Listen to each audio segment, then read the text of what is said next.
Thanks very much, Gerard. And again, thanks for the opportunity to speak here. Given the diversity here, I suppose we'll all come with our own angle. I'm coming from an economics perspective, so this isn't necessarily the most important thing for the country. Maybe it's not even the most important thing that I would think for the country, but given where I'm coming from, it's one issue that's quite important.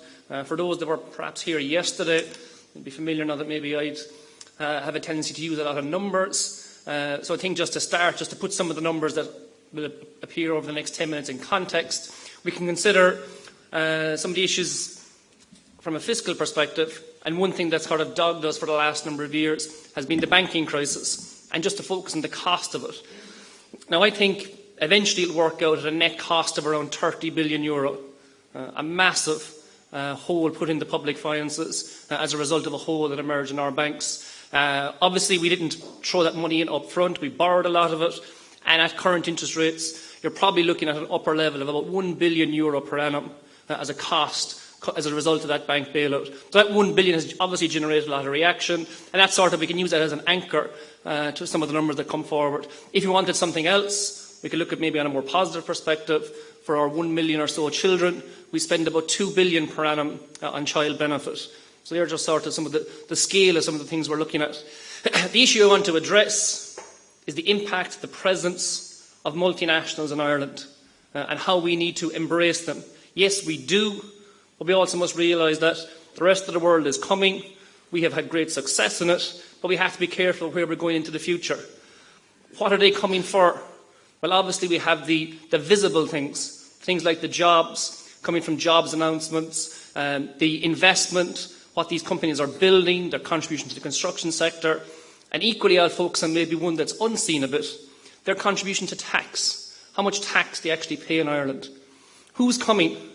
Well, we don't have to go too far to find out who's coming. Up here in Donegal, we're probably not more than 20 or 30 miles from it, given the discussion about corporation tax in the Northern Ireland. And equally, we see it over in London, the changes George Osborne has made to the corporation tax rate. When he came into power, their rate was 28%. He has promised that it will be down to 18% by the end of the decade. So they clearly are moving into a different zone.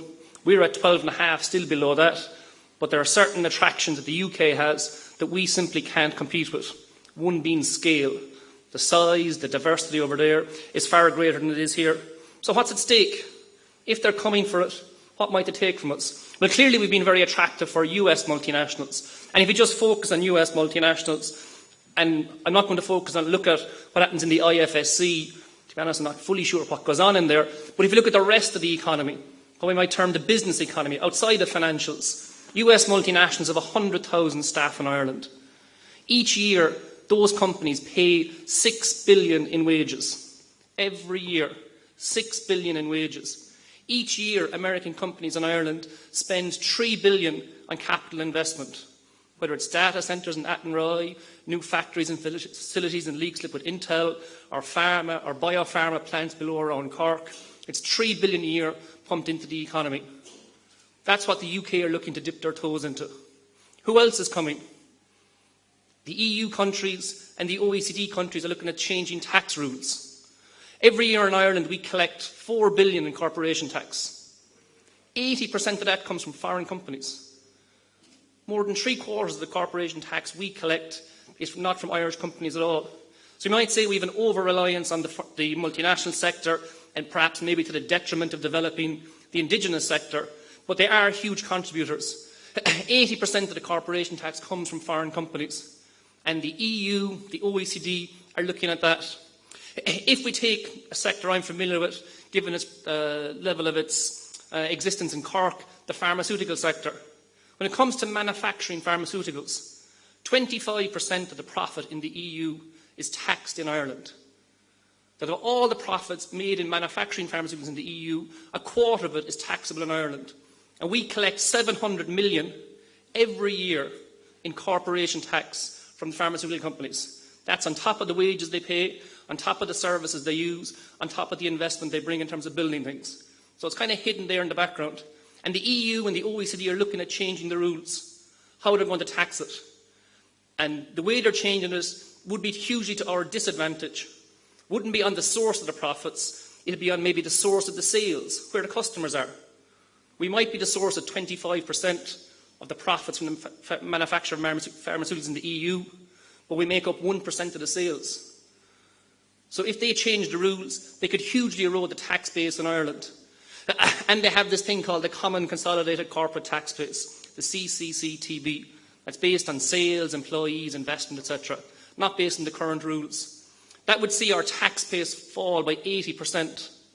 So in that sector alone, we're looking at a loss every year of about 500 million, £500 million, if the rules change. Now, the Americans don't want the rules to change, so maybe that's in our favour. We have the American companies here. But if the rules change, that's potentially what could happen. So when it comes to the multinationals in Ireland, like, we do get the jobs, we do get the investment, but equally we're getting the tax. Yes, obviously our rate is low. We tax it at 12.5%. But 12.5% of a big pot is quite useful for us. So if these things change, well, why are the companies here, of course? Yes, we'll say we're English-speaking, flexible workforce, closest time zone to America, in the Eurozone, whatever it might be, but clearly tax is quite important. And if they can't avail of our 12.5% rate, we mightn't just lose the 500 million in tax every year. We might lose the marginal investment down the line. Clearly there are issues when it comes to corporation tax, and Ireland has attracted a lot of attention over the past while. The European Commission are investigating Ireland in relation to Apple, an investigation that sort of began or had its source in some political grandstanding over in the US Senate, where US politicians hauled in Apple executives and put them under the grill. Now, there was lots of fault to be dished out in the US Senate. It could have been thrown at the US politicians. They weren't going to do it. It could have been thrown at the US executives. The politicians did it small, but obviously the executives accepted no blame. But plenty of it was thrown at Ireland, and a huge amount of it. And that sort of prompted the EU investigation. In essence, the investigation is over. The EU published preliminary findings there last September last year, and they essentially said in the middle of it, the profit was taxed at 12.5%. And that essentially should be the end of it, because the accusation was of special tax rates. If there are special tax rates in Ireland, we may as well pack up and go home, because no companies want to be involved in sort of the negative publicity that comes with that. And it's clear that this investigation hasn't had much of a negative impact, because even in the midst of it, we're seeing more and more investment flowing into Ireland, more and more job announcements. So this EU investigation will be dropped. But I think from a political perspective, they will stretch it out and try to generate uncertainty from it. It is a threat, just like the changes to the rules are a threat. But I think it's one that eventually will peter out. But obviously there will be some political sort of manoeuvring to happen.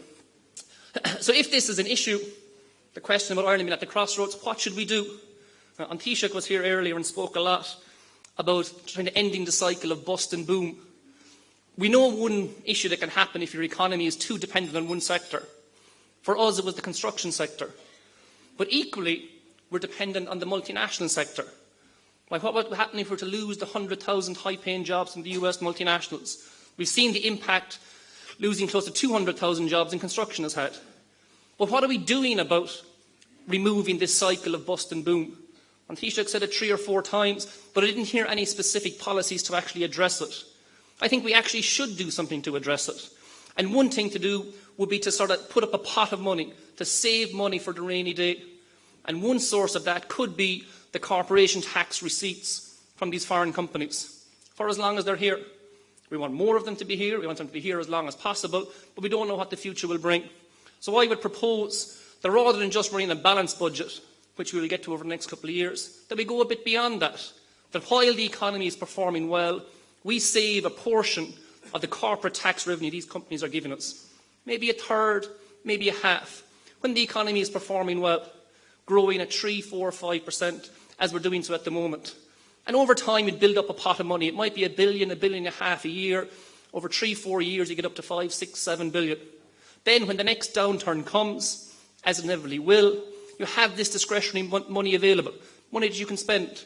You're not dependent on bond markets to get you the money. You have it here. So if the government produce growth forecasts that are low, their plan isn't working. Growth drops below 2%. They expect employment to fall. What do? Well, now we spend this money.